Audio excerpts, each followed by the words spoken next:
Uh, Sir, you have a new idea about this our electoral politics in India. That you say that the present democracy, the whole way we, as a democracy, we are saying that electoral democracy. You are saying it is not a democracy at all.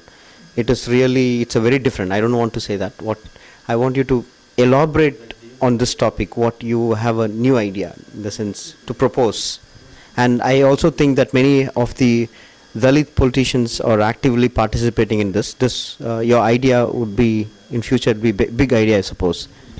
Could you just speak on that?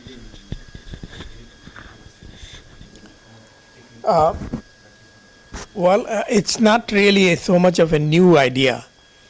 The idea of proportional representation system was broached by, I forget his name, an American gentleman in 1840 or 1841 or so.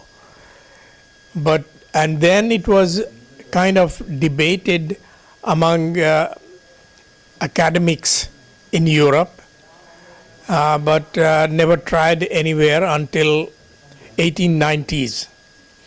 And in 1890s, they in Switzerland, in one of the cantons where they were having political problems, they decided to use this proportional representation system of election for the first time, and it gave result that kind of calmed down the situation in that canton. And then thereafter, one by one, many other cantons started using it. Ultimately, by 1920, the whole country started using it, including at the national level. But even before that, actually, I believe Belgium was the first country to use it for their national parliament in 1900. And soon, by the end of First World War, something like more than 25 countries were using it. And now, at this time, more than 50% of the world democratic countries use proportional representation system of election or one of the variations of the same. There are a number of variations on this. And all of Europe except England and France use it. And for first time I came to know about it was in 1993 when Bill Clinton got elected, and he nominated a woman, Lani Guinier is her name. She was a professor of law in Pennsylvania University. And when she was nominated, the whole media went crazy against her because she had very liberal track record. She happens to be half black and half Jewish. She looks African American, and so the media accused her of being a quota queen. And quota is something very, very denigrated word, terrible word in America. They don't want to have quota in anything. So I saw in newspaper she's quota queen, and I'm a product of quota. I've benefited from quota, in many situations. So I wanted to know more about her. And she had written a book called Tyranny of Majority. So where she describes somewhat, this current electoral system gives rise to basically tyranny of majority. And she talked about other ways of electing representatives. She didn't have much on proportional representation system. But anyway, that opened the door for me to know that there are other ways we can elect our representatives. So I looked in the libraries and I found several books on proportional representation system of election. And since then, I became a convert to this idea that we should have, particularly in a segmented society like what we have in India, proportional representation system would be the real, really beneficial for the people. Essentially, what it is that various parties will get number of seats in the representative bodies in proportion to votes that they get. Like if a party gets just 5% vote, it will get 5% of the seats. If a party gets 20% vote, it will get 20% of the seats. The way it is made possible, I'll describe in a moment. But let me mention just the drawback of the current system. In the current system, we have if a party gets overall something like say 5 or even 10% of votes, it hardly gets any seat unless many of its voters are concentrated in one or two or a few constituencies where they can vote, and they can vote for their candidate and enable him or her to get more than 30 or 35% of the votes, then only a person has chance to win. So on the whole, you will find that parties getting about 30% of votes or 35% are able to benefit more. They may even get more than 50% of seats. And parties which get less than 25 or 20% votes, they are sufferers. They barely get a few seats. So this current system is very injurious to weaker parties, and weaker sections of the society generally have weak parties. If their party somehow becomes a bit stronger, then the parties of the stronger community which have money, they can easily break it apart. So parties tend to be small, and therefore I felt that this proportional representation system would be beneficial. In this, supposing a leadership comes up, takes up a cause, and because of that cause is able to collect, say, even 2% of votes, it will get 2% of the seats. But then with the help of those seats, it can propagate its idea and become something like 5% next time, and it can grow. On the other hand, in the current system, even if a party is able to collect somehow something like, say, 10% vote, it won't get 10%. It may get barely 1% or even less seats, or may not get any seats at all. So by next election, people get disheartened, those who supported the party, that, well, we all gave votes to this party, but they didn't win any seat. So its support base is going to dwindle down. Next time it will become 5% and won't win any seats at all next time.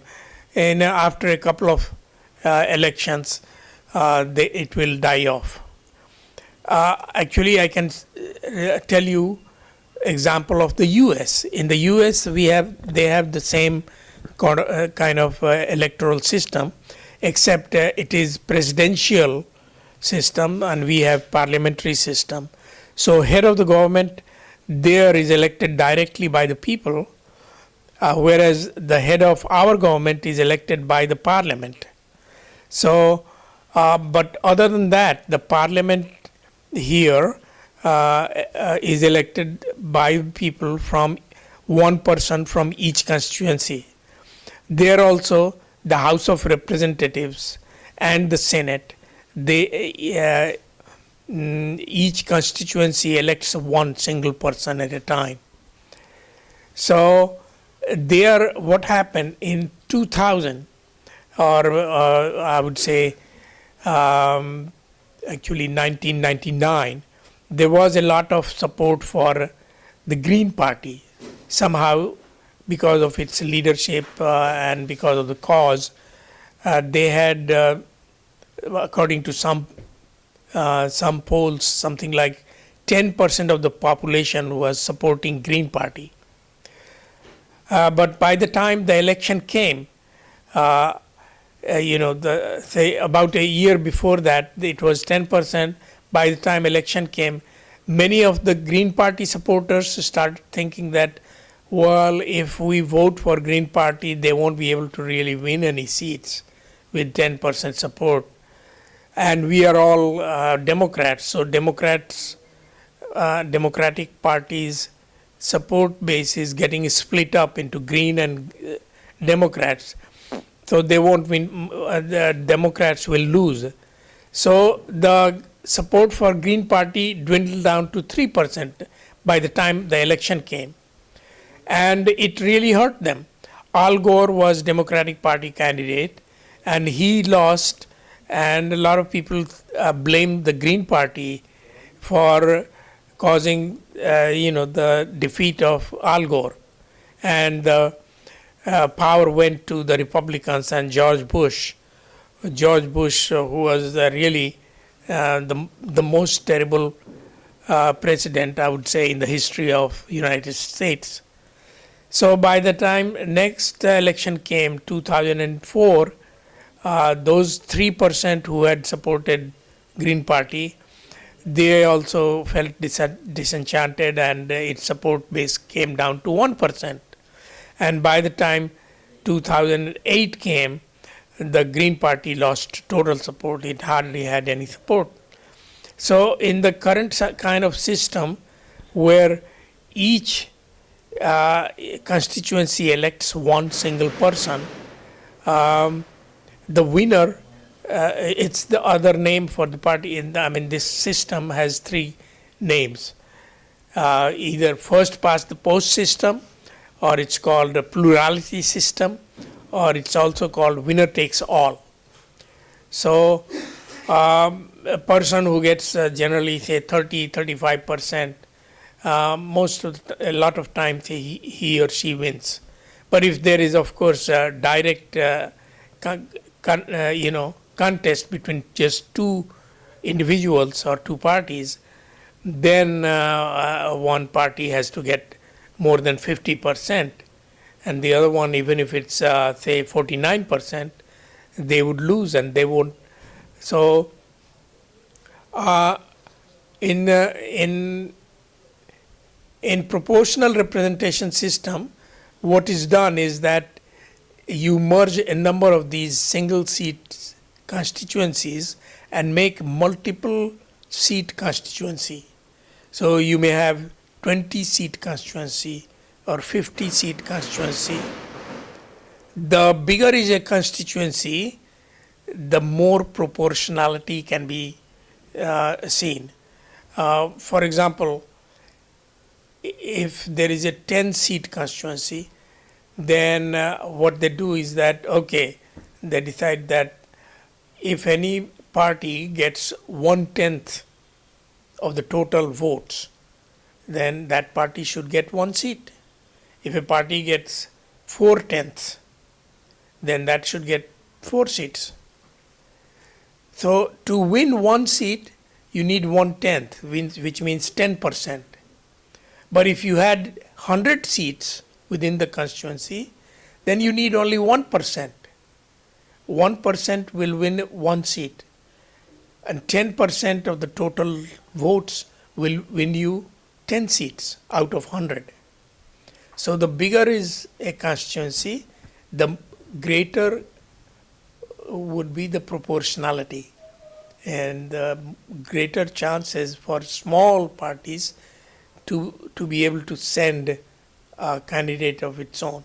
So it's better to merge as many seats as possible. So I envision like each state becoming one constituency. There are actually countries like Holland is one constituency. Similarly, Israel is all one constituency to elect its representatives.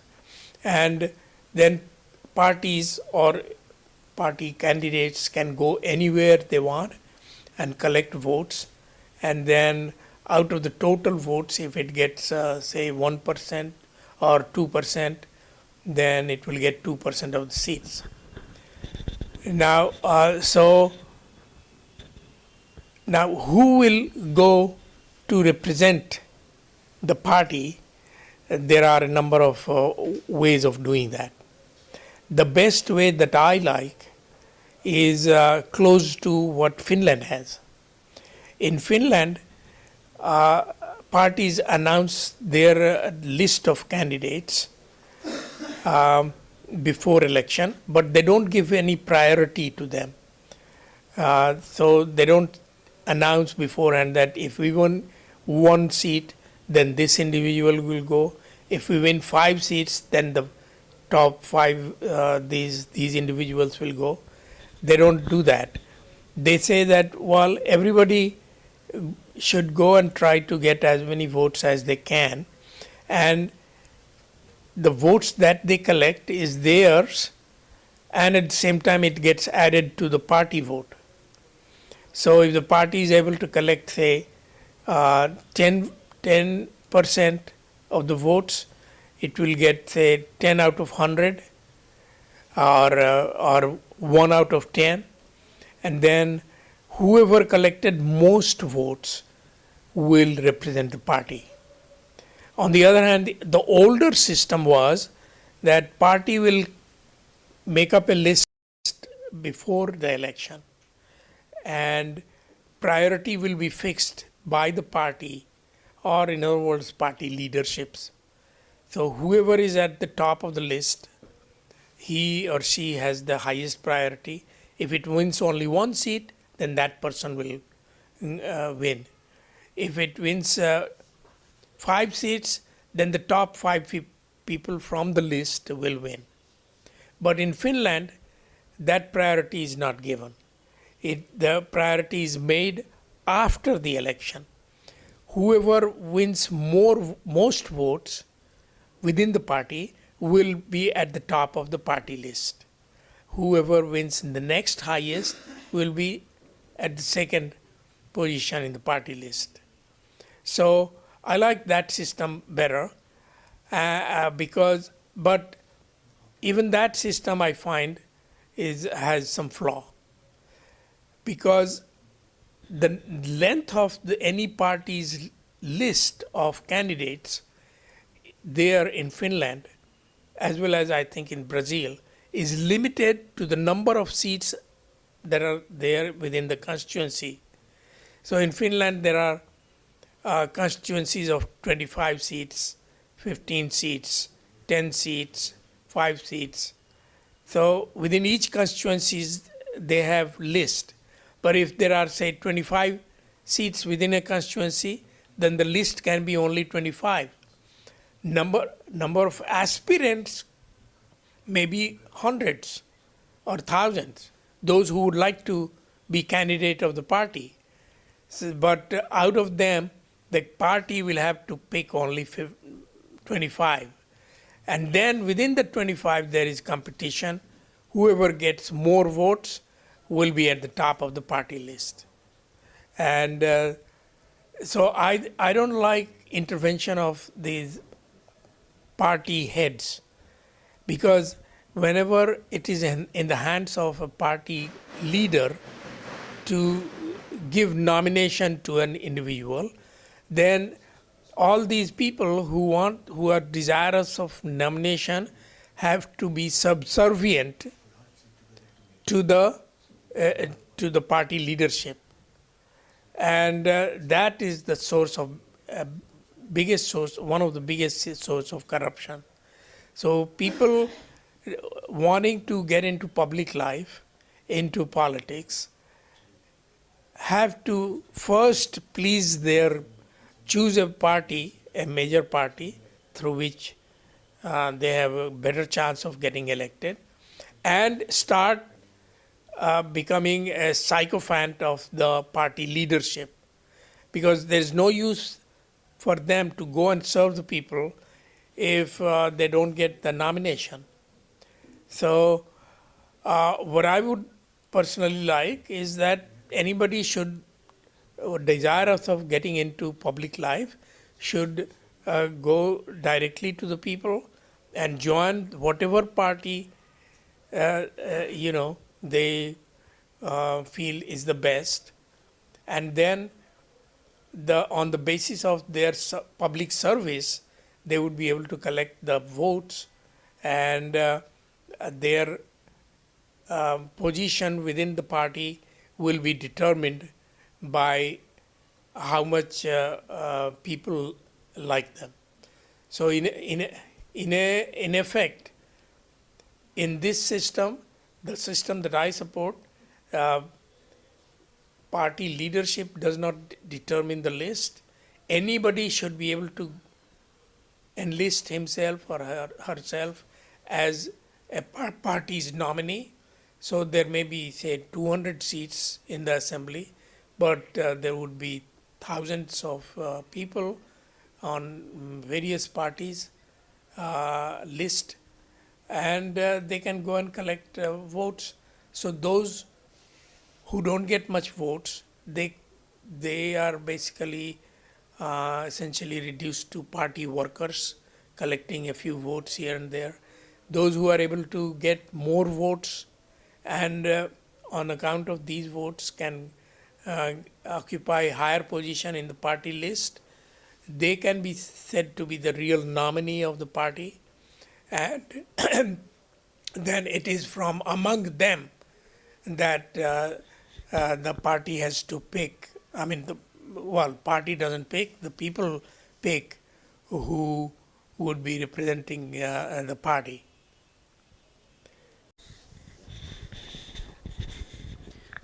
So, you were talking about the proportionate. For example, independent candidates. I don't want to affiliate with any party. I want to contest because I don't like. That is one.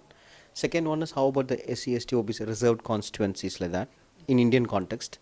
And the third one is, how about the parties? For example, one party is there, 10 people want to contest in that party's tag. So these three questions, could you? So independent candidates, if can also be treated just like a party. So just that independent individual has to collect as many votes as he can or she can. So if there are, say, for example, 200 seats, if the individual is able to collect, say, 0.5% of the seats, then he or she would be entitled to be the member. If somehow he or she is able to collect more than 0.5% of votes, say 2% of votes, then essentially 1.5% is going waste. He is able to collect, since there are no other person within his group, or he doesn't have a group, so he can't have more than one, and all of the support, that 1.5% of the votes that went to him, will be wasted. On the other hand, if he is able to collect only, say, 0.3% of the votes, total votes cast, it's possible that he may be left out. You will see that actually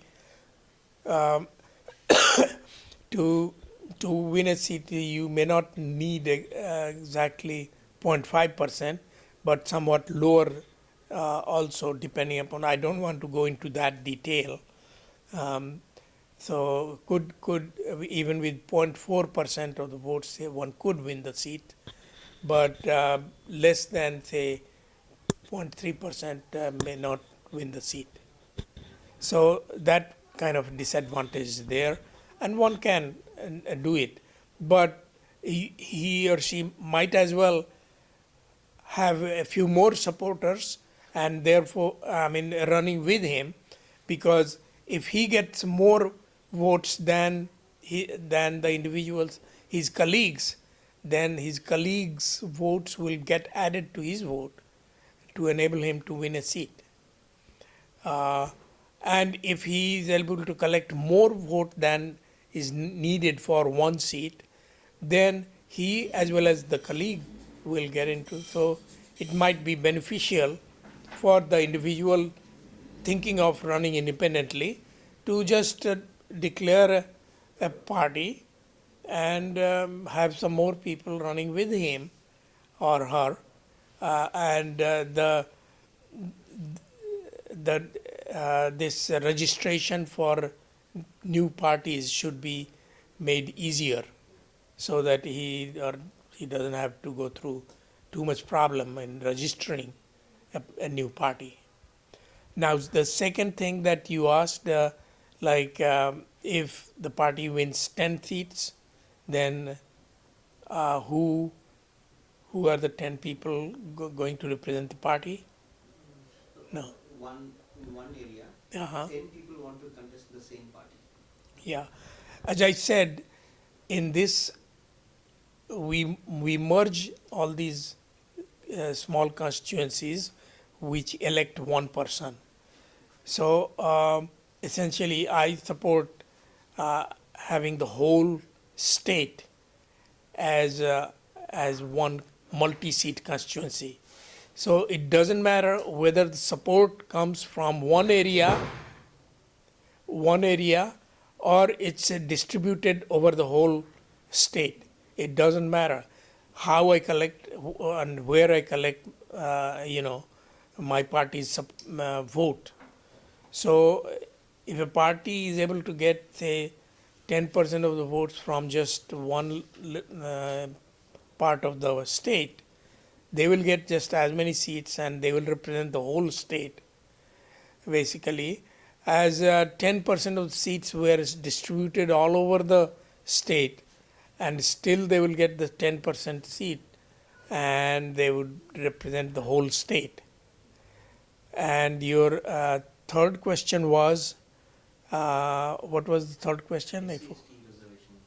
Yeah, you see, in this system, no other country has thought of giving a reservation for any particular community. Now, therefore, that has not been developed in other countries. But I know that even in countries where this system is used, voters, maybe 50% of the voters, nearly 50% are women. But the number of women representatives is never more than 50%. In Scandinavian countries, they do have they have close to 45% of the representatives, women representatives. But so I realized the necessity of having reservation. So I thought over it a long time, and I had tried to develop various schemes. But the scheme that I have now, I think, is the correct scheme, and we can give a reservation for women as well as Dalits and OBC, and even we can go to lower level. But to describe that, it will take a little bit of time. If you like, I could elaborate upon that. But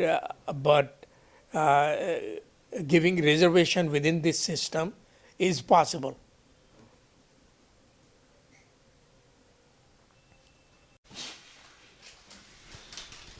How many people are talking about this present one, and as the politicians who are aware of it? Well, actually, there is one particular NGO called, I mean, they have formed, they have given the name SERI, Campaign for Electoral Reform in India, SERI. They have been receiving funds to propagate the idea of proportional representation system from Germany, and they support the German kind of system. As I said, there are a number of variations in this proportional representation system, PR, and they support that version. So that is one sort of NGO group I know. As far as parties go, the left parties I know, CPM, CPI, and perhaps all of the left parties support it. But I haven't seen them really campaigning for it very hard. So these parties support, and then there is more awareness among a number of people about it. Though still the awareness about it is kind of vague. And I wrote a small book about 5 years ago, but it's outdated, and I'm hoping to finish my new book. Well, the earlier book, the name of the book was, I think, Proportional Representation System of Election, and something more. I mean, I think I had even tailored one for giving reservation to women. Like the reservation for women has been talked about here in this country for quite a while, and they want to give reservation in the same fashion as they give reservation for Dalits now. Now the reservation for Dalits, it can be shown, and most people realize that it is a sham, because in order to win an election, one has to really join one of the major parties. And if you join a major party, essentially you become slave of the party leader, party boss. So, and even after a nomination, you are collecting votes from not only Dalits but non-Dalits. The Dalits in any single constituency may constitute not more than 20-25% of the population, and on the average they are supposed to be around 15%. So in order to collect votes of the non-Dalits, they have to tone their slogans, tone their objectives down to what is acceptable to the non-Dalits. And even before that, they have to get the nomination of the major party, and essentially become sycophants of the non-Dalit leaders of these other parties. So the same will be the situation for women. A woman who would say that, okay, I want 50% of reservation in all positions of power, will not be given a ticket by any of the major parties, because any of the major party leaders would not accept that. So that kind of position she may not be able to take. And then because of the cultural bias against ability of women, these if if people have to say a male chauvinist voter, he has to pick between two women.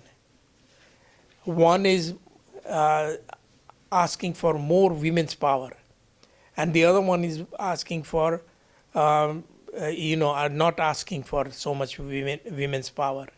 So the male chauvinist man is going to vote for the woman who's not demanding much, and therefore, in the current system, even if women get elected, whoever, they are more of a just a mask, mukhota, for the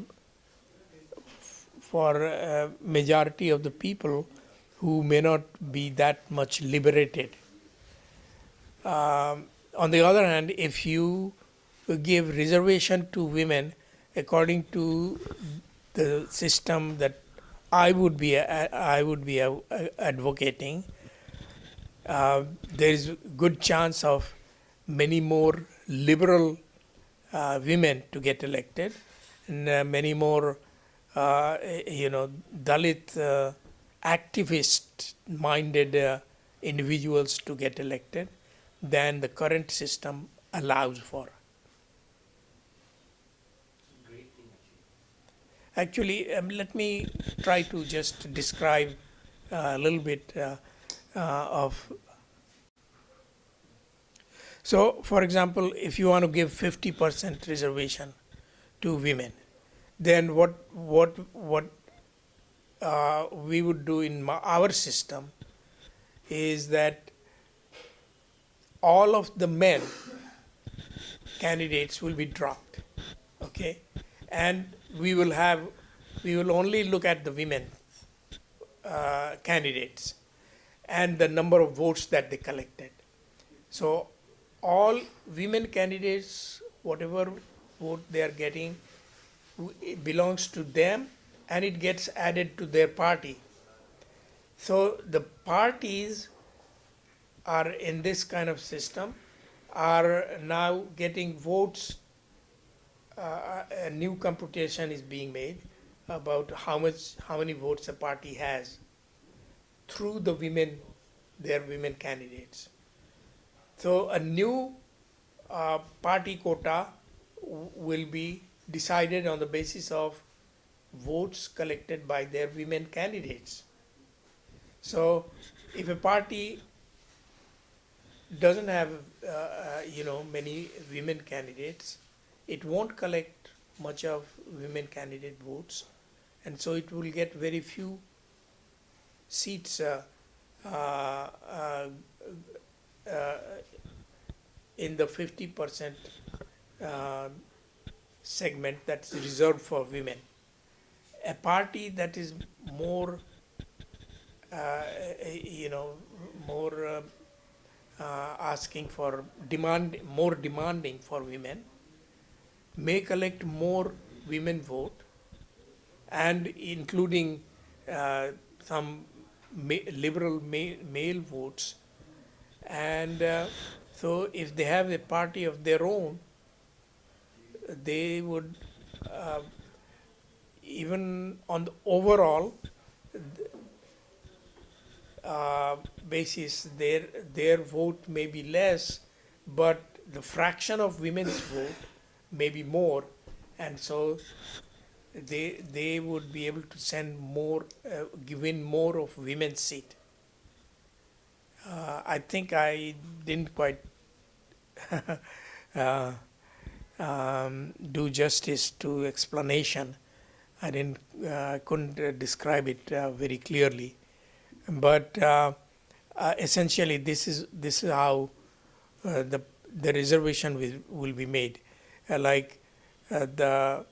When you want to fill the 50% women's seat, then the male candidates will be dropped off, and only the votes collected by various women will be counted, and on the basis of that, they will decide which women should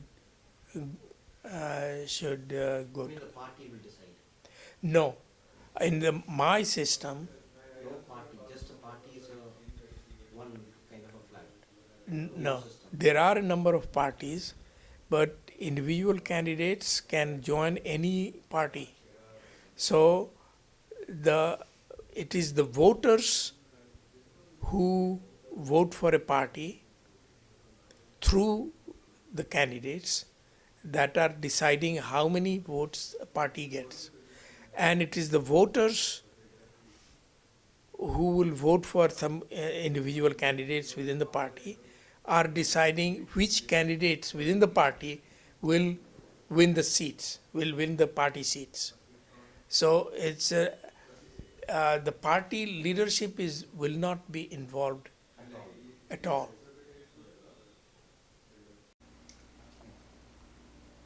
Within this PR, proportional representation system of election, the oldest system used to be such that okay, each party will have their own list, which the party leadership will form. And if a party wins, say, 10% of the votes, it will get 10% of the seats. If there are 200 seats, then it will get 20 seats. And who will be those 20 people? 20 people will be from the top of its list, which the party publishes even before election. Okay? But then there are a couple of other systems. Like in South Africa, they decided not to publish any list at all. So after the election, the party leaders sit down and decide, okay, who to send for the seats that they have won, but that the party has won. Okay, then in Nepal, they have another a little different. They announce the list, but of their candidates, which amounts to only as many as there are seats, no more than that. The list should not include more than that. But within the list, they don't announce any priority. And after the election, it's the party leadership which decides, okay, so we have won, they haven't won, 100% of the seats. So they have won, say, 40% of the seats. So 40 out of 100, and they have 100 candidates announced on the list. So they decide which 40 to pick out of the 100. That's decided by the leadership. But the system I'm suggesting is not limited to 100 persons within any list. The list can be 1,000. Then people vote for any, if I want to vote for, say, Congress party, I have to decide which individual within the Congress party to vote for. So I vote for an individual within the Congress party list. My vote gets counted towards that individual's vote, and it gets added to the party vote. So 1,000 or thousands of candidates are collecting votes and throwing it into the party's bin. And it also has been counted as their own personal votes as well. So people are voting effectively for party as well as for individual.